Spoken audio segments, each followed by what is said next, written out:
Remember about the early humans and how they preferred metal weapons over other weapons. Now we are going to find out the reason behind that. So, what are the properties of these metals that they are so useful to us? Come on, let us see about the physical properties of the metals. We are going to look at property number 1, ductility. Ductility is nothing but the ability of a metal to be drawn into wires. If you could take a piece of metal and make it into a wire, then the metal is said to be ductile. This distinct property of metal is called as ductility. As you know, there are exceptions for everything. So, for every property which we are going to see, there are going to be some exceptions. So, for ductility, mercury is the exception. It is non-ductile. Since it exists as a liquid at room temperature, coming to the examples, gold and silver are the best examples for metals which exhibit ductility. The second property of metals which we are going to see is malleability.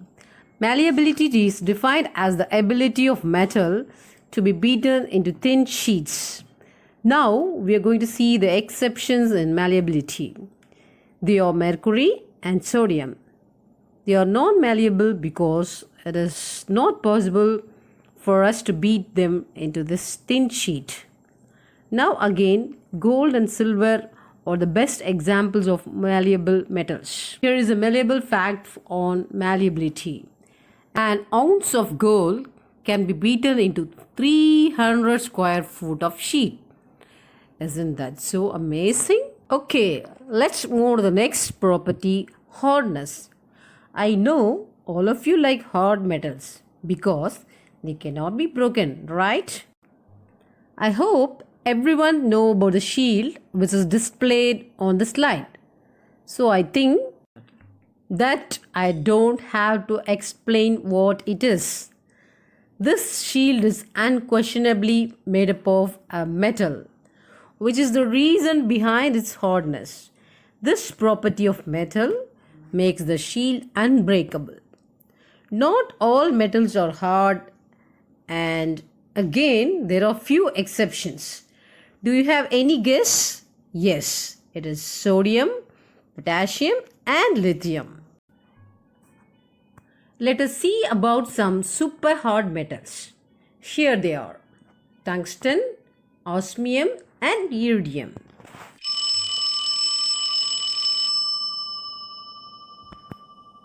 Oh, what is that noise? I think it's a school bell. Maybe it's time for lunch. This ringing sound was produced by beating a metal, and this property of metal to produce a ringing sound when struck called sonority, and the metals are called sonorous metals. Waiting to hear about the exception, are you? The non-sonorous metals are sodium and potassium. The loud-mouthed sonorous metals are iron and aluminium. And if we have been counting, here is the fifth property, is the melting point. Melting point is defined as the temperature at which the metal changes the state from solid and melts into liquid form. Here are the exceptions, the metals with low melting points. Mr. Mercury, who is a liquid at room temperature, whose melting point is minus 38.9 degrees Celsius. Sir Gallium, who melts when we hold him in our palm. And at last, Captain Cesium, who also has a very low melting point. Tungsten is the metal which has the highest melting point with the melting point of 3410 degrees Celsius. Man, that's too hot. This makes tungsten the ideal example for a metal with a high melting point. Property number 6. Let's imagine your mom is cooking a tasty chicken noodles and you, out of impatience, try to open its metal lid. And ouch! You have burnt your finger.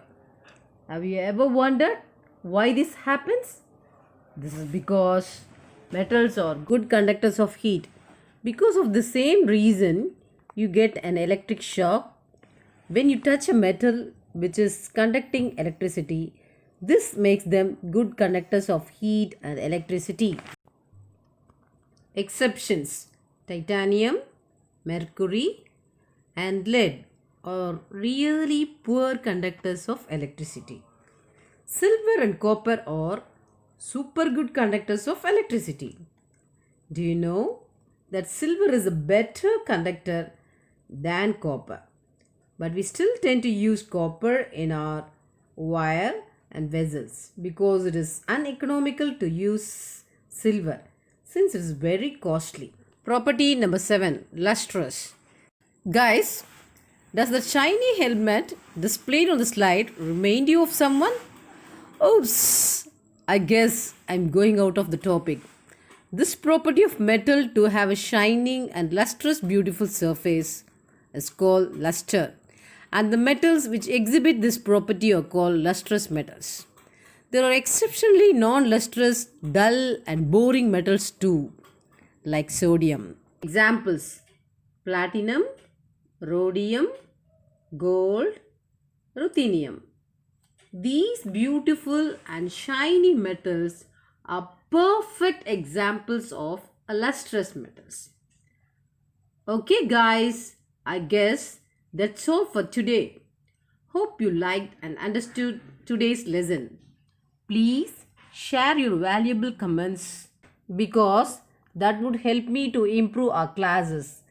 Guess we'll meet again in the next video. Until then, bye from your Estemis. Bye.